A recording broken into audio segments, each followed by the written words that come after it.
Hello, my name's John. If I haven't met you before, my name's John, and I have the privilege of first acknowledging the traditional custodians of the land here that we stand upon, the Bidjigal people of the Eora Nation, and it's a blessing to us that they've looked after this land, preserved it for many thousands of years, and we can also learn a lot from them now, and that we recognise elders past, present, and we look forward to those emerging as well, and whatever we can do to help them out. It's Reconciliation Week this week, just finished yesterday, and we attended a corroboree down at Coogee Beach, which was really awesome. It was really cold. The guys were doing their thing, but it was great. And who better to reconcile than us, because we're called to the ministry of reconciliation. So if we can be at the forefront of that also, Lord, help us to know what to do. I'm going to get straight into this. This is week number 3 of the parables. And today I am talking about the parable of the talents. And if we can start with the slides, let's just get straight into it. It's from Matthew chapter 25, verses 14 down to 28. There's a fair bit in it. Let's go. Again. It would be like a man going on a journey who called his servants and entrusted his wealth to them. To one he gave 5 bags of gold, to another 2 bags, and to another 1 bag, each according to his ability. Then he went on his journey. The man who had received 5 bags of gold went at once and put his money to work and gained 5 bags more. So also the one with 2 bags of gold gained 2 more. But the man who had received 1 bag went off, dug a hole in the ground, and hid his master's money. After a long time, take note, the master of those servants returned, settled accounts with them. The man who had received 5 bags brought the other 5. Master, he said, you entrusted me with 5 bags of gold. See? I've gained 5 more. His master replied, well done, good and faithful servant. You have been faithful with a few things. I will put you in charge of many things. Come and share your master's happiness. Verse 22, the man with 2 bags of gold also came. Master, he said, you entrusted me with 2 bags of gold. See, I've gained 2 more. His master replied, well done, good and faithful servant. Phew. You've been faithful with a few things. I'll put you in charge of many things. Come and share your master's happiness. Then the man who had received 1 bag of gold came. Master, he said, I knew you were a hard man, harvesting where you've not sown, gathering where you've not scattered seed. So I was afraid, and I went out and hid your gold in the ground. See, here is what belongs to you. His master replied, You wicked and lazy servant. See, you knew that I harvest where I've not sown and gather where I've not scattered seed. Well, then you should have put my money on deposit with the bankers. So when I returned, I would have received it back with interest. So take the bag of gold from him, give it to the one who has 10 bags, for whoever has will be given more, and they will have an abundance. Whoever does not have, even what they have will be taken from them. Ouch. And throw that worthless servant outside in the darkness, where there will be weeping and gnashing of teeth. Yow. Slide number 6, please. This parable, how many have heard of this parable, read it before, heard messages about it? It is one of the most common parables that is talked about. Rembrandt drew it. That's a picture that Rembrandt drew. John Wesley wrote a song about it. Theologians have pondered it. Sociologists have critiqued it. A science fiction novel was written about it. Not sure what it says. And economists have studied it. And I have built my life around it. When I first read this, I was like, wow, this is pretty cool. Slide number 7, please. We don't talk a lot about money at Embassy. We're careful not to manipulate or try and, muster up something and that people would be affected by in a negative way. And we're very careful about it, and I appreciate it. But I'm going to change that today. If you thought about this parable and thought, wow, that looks a lot, there's a fair bit of sort of money stuff going on there. Wonder if he's going to talk about money. You're right. I'm going to talk about money. I'm going to talk about the direct application of it. But it could be many things, and there's actually many different interpretations of what that bag of gold is. Other versions say a talent. The bag of gold is equal to a talent, or a talent was a sum of money at that particular time. The master's wealth was in talents. From this version, the NIV, it says bag of gold. I think it's easy for us to understand, but you can apply it to different things, which we'll touch about later. We've got a maths quiz today along the way, and my homie, Jamie, he's going to pass out some prizes. What are we winning today, Jamie? Oh, a couple of chockies. Yeah, not just any chockies. Lindt, yeah, Lindt. Oh, yeah. You could have got one for free before, but now you're going to have to work for it. It's a Lindt chocolate. So, we're going to give some prizes out, and I have to confess to you, I like money. You won't do that in church often, but I do like money. Does anyone here not like money? There's one or two hands. I don't know, because, on Monday, we're probably going to go out and do a whole lot of stuff that we probably don't want to do to earn it. I think we really need it and we like it. Does anyone here not need any more money? Everyone's happy exactly with what they... Yeah, look at Max, you're a champion. Yes, Ma. Yes, there's a few, but not many. And the Bible talks about money. There are over 2,350 verses in the Bible about money. There's a lot less verses about other things that we talk about all the time. So I'm going to remedy that today. What is money? What is money? It's traditionally paper and metal. In itself, it's not that much. It sort of just stands alone. But the reality of money, especially now today's society, is money is a valuer. It is the great valuer of stuff. We value our time based on money. We work for a certain amount of money per hour very often, or for our effort that we put into, we receive money for that. We value our stuff and our things, everything that we have, clothes and shoes and all that sort of stuff, small and great things, is pretty much valued by money. See a great car, I'm a car guy, what do you think? Oh, how much is that worth? Wow, that's a cool car. Sometimes you get a surprise, wow, that's not that much for that awesome car. It's a resource for our life. It really is very difficult. I don't think it's even possible to live in a modern society without money. There may be some people, they're probably living right on the edge. I reckon it's also a resource for our dreams and our calling. I don't think we can really fulfill our calling without the resource of money. And with more of that, we can fulfill even more of our dreams and the purpose that God has in our life. And I believe from those 2,350 Bible verses, at least, there is a mindset regarding money. And I hope today to unlock some of those hang-ups that we might have about money that hold us back and bring us into some of those aspects of the godly or the kingdom mindset with money, things that have helped me. There are many things, I've got a few. So that talent, let's have a look at that talent. And here is quiz question number 1. The talent, they reckon, the theologians, one talent is worth 20 years of a labourer's wage. 20 years of a labourer's wage at the time. I like that because we can put that into our context.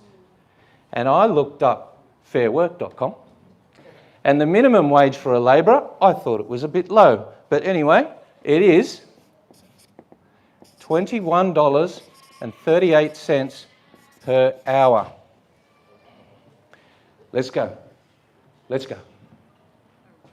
How much is a talent worth in today's money? Let's go.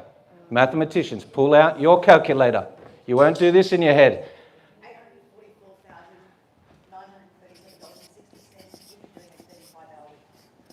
A 35-hour week. All right, I think we should pay that for at least getting off the block there with Alison. Thank you very much. Alison helped me with this today as well. 889. We got 889. How did you come to 889, just sorry? How many hours a week? 21.38 times 40 times 52. Times 40. Times 52 times 20.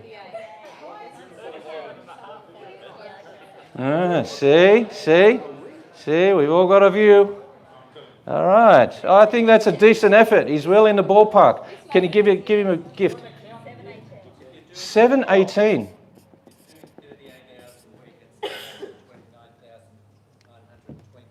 How much? 829,900. Right. It's 17.5% loading on 4 weeks of work.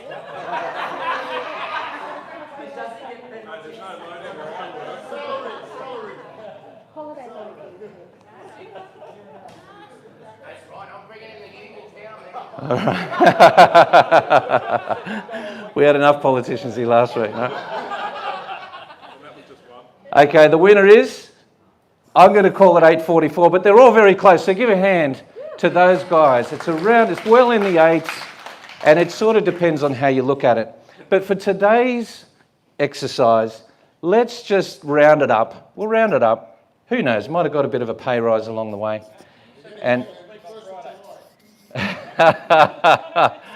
let's call it a mil.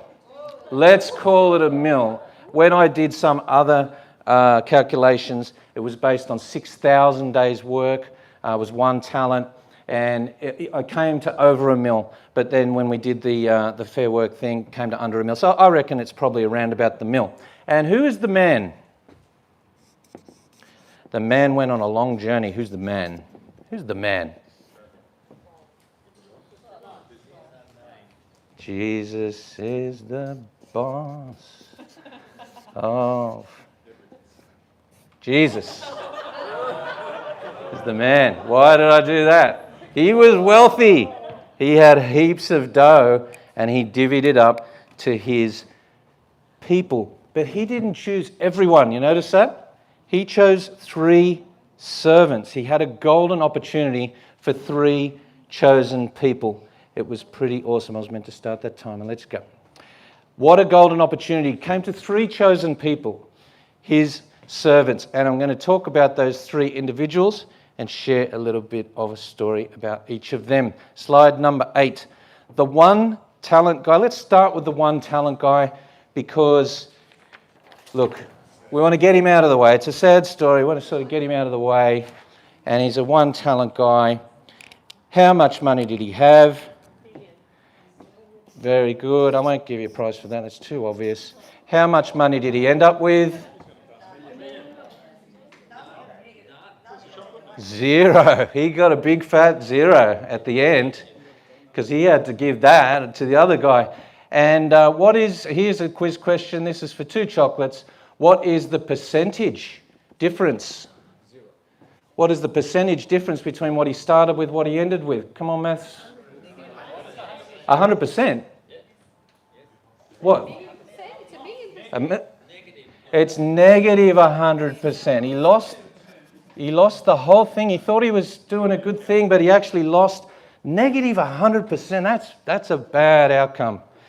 And he had a few characteristics. I'm going to fill in some of the blanks. I'm going to use a little bit of license here, a bit of colour, put it in our perspective, I think. If you don't like them, that's okay. Just blame me, say, no, I don't agree with that. That's okay. But I reckon there's a few things going on in the background. The rich man gave him an opportunity, but it wasn't the same as the other 2. He had a 1 talent opportunity. The others had a 2 and a 5 talent opportunity. What do you think that might have done to his ego? Yeah, he could have been jealous.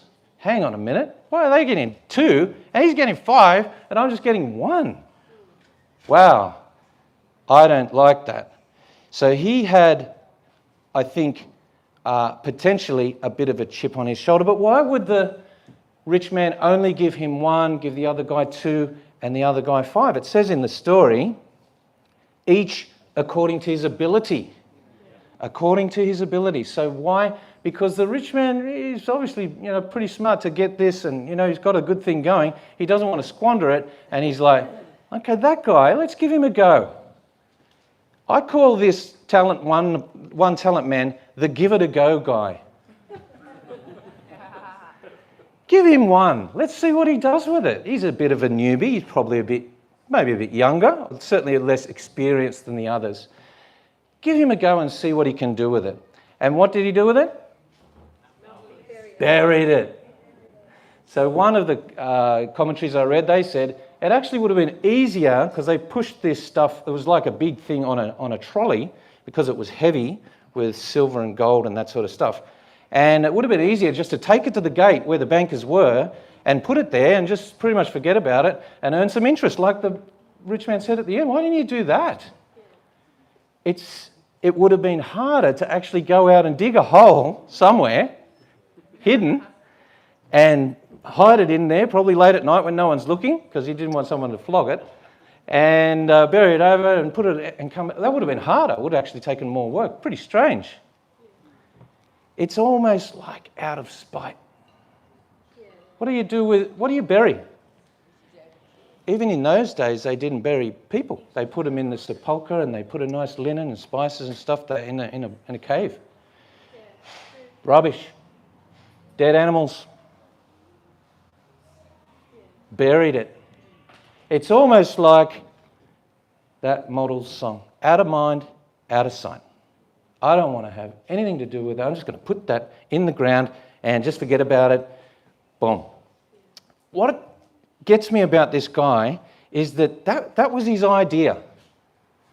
If that's his idea, he's out of ideas, right? He's got nothing, really. And if he's got nothing, wouldn't you think you would go and get some advice? What do you think I should do with this cash? I've just been given this cash. Margot, who's, experienced in trading on Forex and on the stock market and whatever, I'd be looking out. Wouldn't you be looking out for people? Hey, Mandy. Hey, Ann. Hey, I heard you guys did well last year. Yeah, on the horses. Okay, no, maybe not. Oh, you bought a horse. Oh, even better. That's fantastic. So wouldn't you ask around? But he didn't do that. He didn't do that. Why? I reckon he did not even believe that the master was going to come back. He's not coming back. He's going to that far country. Hope he gets killed. Hate that guy. What a douche. Terrible. Everything he does. He's a hard guy. What did he say? He's a hard man. And I was afraid. So he had this fear. He's got the money. He's thinking, what am I going to do? I don't know. I'm just going to bury it, not tell anyone about it, not get any help or advice or anything like that. Oh, he's not coming back anyway. I'm just going to bury it. No accountability. And really you could say like a victim mentality. Even entitled. He's got a job. He's got a job with this guy. But that was his attitude. Yeah, I'll just get my money. I'm out of here. I clock off at 5 and I'm done. I don't think anymore. But he looked after himself. This is after a long time. It doesn't say he came back and these guys had wasted away because they hadn't had any food to eat or anything like that. Their life continued on. They were doing all right. And this guy was one of them. So he looked after himself and his own, but he refused to look after the king's valuable assets. Our story. I was raised in the suburbs, Mortdale. We used to call it Death Valley. Mort, Death, Dale, Valley. Wasn't that bad, but there wasn't much there. And in a very working class environment, look, the people in our world were very lovely. Salt of the earth, down to earth people. I come from a single parent home. Many of you know that. I've told that story before. And most of my upbringing was pretty struggle street in terms of financially, but I was young and so I don't really have a lot of memory of that. But I know my mum did it tough and my older brother. And we had Christmas presents and my mum was a champion like that. She somehow or another, she got it together. And everyone in our world just were hardworking people. You know, they welcomed a bit more money. Why wouldn't you? Of course. But they had an attitude towards wealth. I had it. Rich people are dodgy. They must have got that by scamming people like us. What's going on? That's not good. They'd say things like, money doesn't buy you happiness. Money can't buy you love. A disdain towards the rich. Didn't know any people of any wealth at all, really, in that part of my life. And I saw people's wealth, the bit that they had, drain away as well. Happened in my family and others as well. It's like, yeah, here we go. The rich get richer and the poor get the picture. Midnight Oil. Any Midnight Oil fans? Interestingly enough, Peter Garrett today is worth $10 million. If you look him up, same guy who said that. I wonder how he feels when he sings that song. But he's a champion because he's very helpful. I had an entitlement mentality, I can say. You know, it's a kind of like when I worked or did anything, it was work the bare minimum just to get it done. Work for yourself, live for yourself. It was quite a selfish sort of world internally. And we'd rarely give to charity. I don't know if you remember those telethons in the 80s and 90s. And man, it was so compelling. And the word that would be either from me or someone in, we need it more. We need it more than them. Really? Wow, that was kind of the world I lived in. And I believed that. Not a person of faith or a Christian at all growing up, just everyday secular life. But anything to do with money and churches, that was the worst. Love that camera from A Current Affair chasing someone down the street. Do you realise you've taken this money? I go, that is the worst. Why would anyone even give to church? That's just ridiculous. Channel 7 have something online at the moment called Hellsong.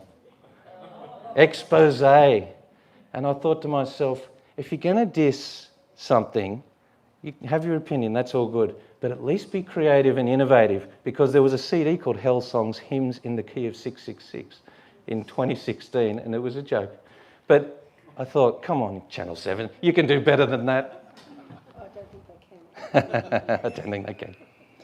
I knew nothing about the Bible, and people around me really didn't, but we could quote some verses. It's easier for a camel to than for a rich man to? We love that one. Woe unto the rich. Weep and wail for the miseries that are coming upon you. The love of money is? Well, that's why I didn't say earlier on, I love money. I like it. I like it. I didn't know the Bible at all, but I knew those verses and really had little vision. And I suffered from a common and dreaded syndrome. Slide number 9, please. The tall poppy syndrome. Anyone ever heard of the tall poppy syndrome? Very common in Australia and New Zealand, apparently. I looked up. It's a thing unique to our part of the world. The tall poppy syndrome, I can say I very much had that, and pretty much everyone around me was like that. Although people wanted to do well in life in general, you know, you go and do your thing, but not too well. Do you know anyone like that? Don't name names. Slide number 10. The 2-talent guy. Love this guy. Maths quiz. 2-talent guy. How much? How much did he start with? So this is 1-talent guy. This is 2-talent guy. He started with 2 million. And what did he end up with? 4. And what's that as a percentage increase? Can you see the master's different? 100% more. Started with 2 mil, ended with 4. He made 2 more. 100% increase. What a difference a long journey makes. Crazy. See that? Now I can start to understand why the master was so upset with the first guy, was so happy with the second guy. What a champion. Come and share your master's happiness. He said, a few characteristics about this guy. Rich man gave him an opportunity, more than 1, but less than 5. Very decent. Here's 2 mil. Let's see what you can do with that. So I reckon he's got some experience. Rich guy's not going to give him 2 mil with no experience at all. He's had investing and a bit of trading, and he's willing to give it a go. I would call this guy the work hard guy. He's developed a good attitude. He might have had his doubts along the way. When he first got that, it's probably more than he's ever had in his hands before. Whoa, 2 mil, far out. But he got over them and he was able to overcome them. He might have had fears too, like the first guy, but he was able to push through. And I reckon he said this in his mind at one point. I heard a person who was speaking at a financial event recently say this. Something switched in my mind and I decided, I'm going to make this happen. I'm going to make this happen. In the mind. I reckon this person is a self-starter. Disciplined, focused. Yeah, let's do it. We're going to do this. Everyone has ups and downs, but he was persistent. He was able to get it done. At the same time, looked after his family and himself, same as the first guy, same as the third guy. And he saw that he had a responsibility, a very key responsibility, very different to the first person. Happy to work hard and very happy to present the gain to the master. I don't think he was fazed at all that he got 2 and the other guy got 5. Didn't seem to be a problem at all. Probably made sense to him. Yeah. Woo, good thing I didn't get 5. Wow. That's pressure. But 2, yeah, it's a lot, but I can do something with that. Are you surprised that the master gave him the same reward as the 5 talent guy?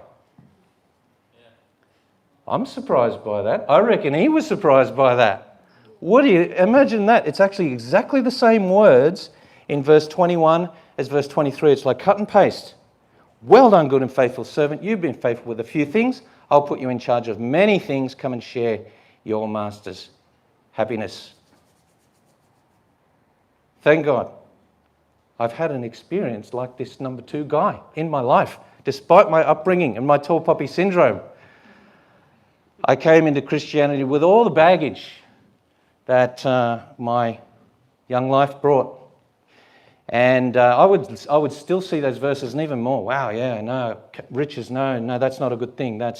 Stay away from that. Jesus, he didn't seem to have any money at all. And they got around and did their thing. Well, he looked into it a bit deeper, he did. But not long after coming to faith, I had good people around me, encouraging people. And I had a wife who liked nice things. And I thought to myself, I better change my attitude here. And I began to like nice things. And I thought, nice things are good. What's the problem with nice things? It's good. But I had a bunch of people around me encouraging me. And it took time. And I realized that God wasn't hard. He's not a tough, hard nut trying to wreck us. He's a good guy. He wants to help us. Not only he wants to give us the thing, but he's given those guys the skills to be able to get the job done. All 3 of them. So rather than throwing that away, I'm now like, God is with us in this. And we can have a go. As we followed God, we began to see the principle of giving to God. And we didn't have much. In fact, the first year of our marriage, we were both graduates and working and stuff like that. And our accountant said, do you realise you're just a touch under the poverty line here, you guys? And we were like, oh, really? Okay. Didn't realise. We were happy and all, but we thought, okay, we should I definitely thought we should really do something and take responsibility. As we followed and obeyed God, we began to give to God, and we made a decision to tithe and share just a fraction, it's a percentage, back to God of what he'd given us, based on 100% is his, right? Yeah. Whatever we had, we knew. If I had kept going the way I was going, it was going downhill. One of the biggest relationship breakdown reasons in Australia and Western world is financial problems. Cause of stress and anxiety, financial problems. I've been there. Many of us have been there. So that poverty mentality that I had was not helpful. And I can say God turned it around and God's people helped. And we followed and obeyed God. And you know, that fraction, that percentage that seemed difficult at the time because we didn't have that much, was God seemed to bless us.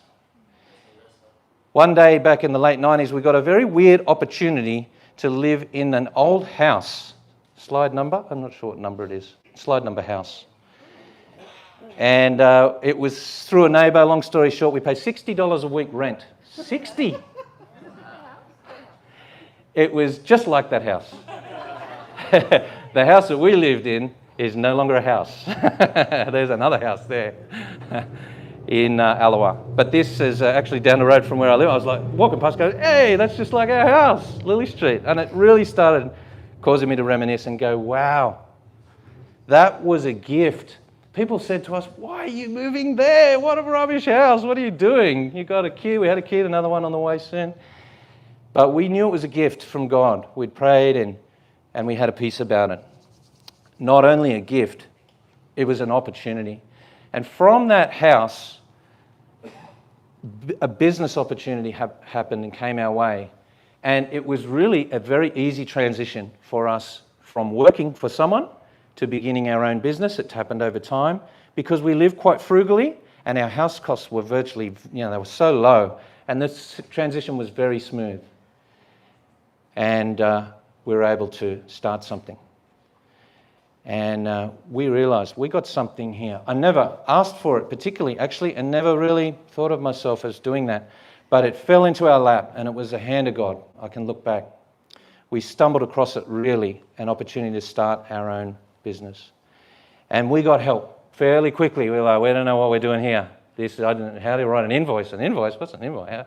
Anything. Even email communication, things like that. Had no idea. But people helped us, and people were very willing to help. And we asked for godly people to help us and experienced people to help as well. And you have to pick and choose. Over time, wow, things really went well for us. And it was a few years later that our accountant was like, well, you remember when you were like that? Things are going pretty well. And we were like, oh, that's good. And every year we go to the accountant and say, well done. And we were blessed. We were blessed, not by our own strength and our own accord or anything like that, but the hand of God was with us. And we just always committed everything to God, every decision to make, and God blessed us and our family and helped us, give us stability and also give us time. And that's been a very powerful thing in our life. Thank God. Praise God. Slide number 12, 5-talent guy. Maths quiz. This is a bit tougher. How much does 5-talent guy start with? 5 mil. 5 mil. What would you do with 5 mil if you had it in your hand right now? It's a lot of money. You could retire on that very easily. 5 mil. And how much did he get? He got 5 more plus he got one guy's one. So he ended up with 11. Who says 11? Give him a chocolate. This is the harder part. What is the percentage increase, please? Come on, mathematicians. Who was that? Was that you, Sid? What a champion. Put your hands together for Siddy. He had it in his mind, 120% increase. Now we're talking. That is some serious growth. Over how long? No, hang on. We have a contender. He was exactly the same as number 2. We got 100% growth. The extra million was a gift.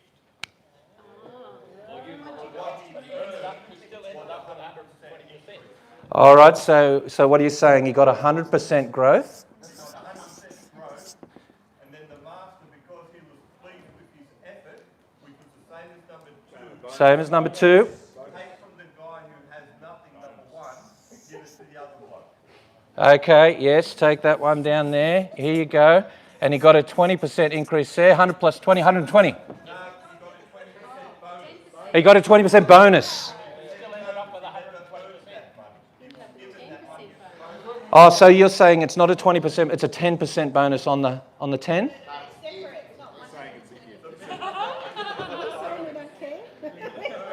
You're all right.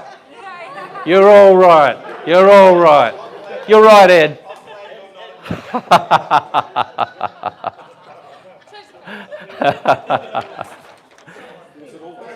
Give these people some chocolates. Was it all tax-free? I don't think so. Let's talk about this. Thank you for your involvement. This rich guy, he had a great opportunity. What a massive opportunity. 5 talents, $5 million in his hand. What are we going to do with this? He was very experienced. Why would the master give him 5 mil? 5 bags of gold. That's a huge amount. It's all big, but wow, 5. Obviously, the master had trust and respect and understood that this guy was experienced, proficient. And he loved the challenge. How do you know he loved the challenge? It says in verse 16, the man who received the 5 bags of gold went at once. In another version, it says immediately. He's like, I'm going. No question, no doubt, no fear, no. He was like, let's do it. This is happening. I love how it says immediately. He went at once and put his money to work. Interesting. He put his money to work. Went at once and put his money to work. I'm going to call this guy the work smart guy.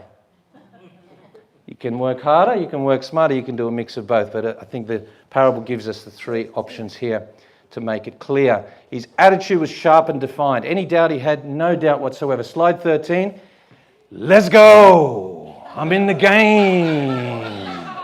Any excuse for a doggies reference, even though it was 2004, nearly 20 years ago. But Hazem El Masri, the captain, the champion from this area, still holds the record for the most points scored in one season. 317. Come on, Hazem, give him a hand. And you never hear about him, do you? You never hear about him. You hear about everyone else. But what a champion. He's still a champion. And he's a very community-focused guy. Getting back to 5 talent man. He had systems, ideas, strategies. But most of all, he would have had a team. You can't make 5 mil just working. He would have had a team of guns getting out there and doing it. And I reckon he knew how to ride the ups and downs. The stock market can go down and you can make money, can't you, Jay Gray? And the stock market can go up and there's all these weird things that go on. I know nothing about stocks, but he knew how to ride the ups and downs and make money at both ends. What a champion. He looked very forward to the master's return. Why? Because he's the first one there. He's obviously very competitive. Come on, master's back, yo! Imagine what the first guy's thinking. I didn't think he was coming at all. Actually, growing up, any mention of, I remember someone said to me at one point in my life, a Christian, first Christian I met, do you know Jesus is coming back? I had to hold myself back from laughing. You really believe that? I'd heard that thing, but are you serious? Yeah, it says it in the Bible. Come on. No way. That was a joke to me. But it is there. The master came back. And he's going to ask, how did you go? Now, 5 talent guy looked after himself, his family, his team, his community, and even more. What a responsibility he had towards the master. Master's like, this guy's a champion. Give him the 10. Let him keep the 10. Give him one more. Why? Because he's looking for the next challenge. He's looking for the next challenge, I reckon. And I'm not this guy. But I heard about a family like this. And they have great faith in God. From Western Australia. They love to succeed in different fields, but they have a core business in mining.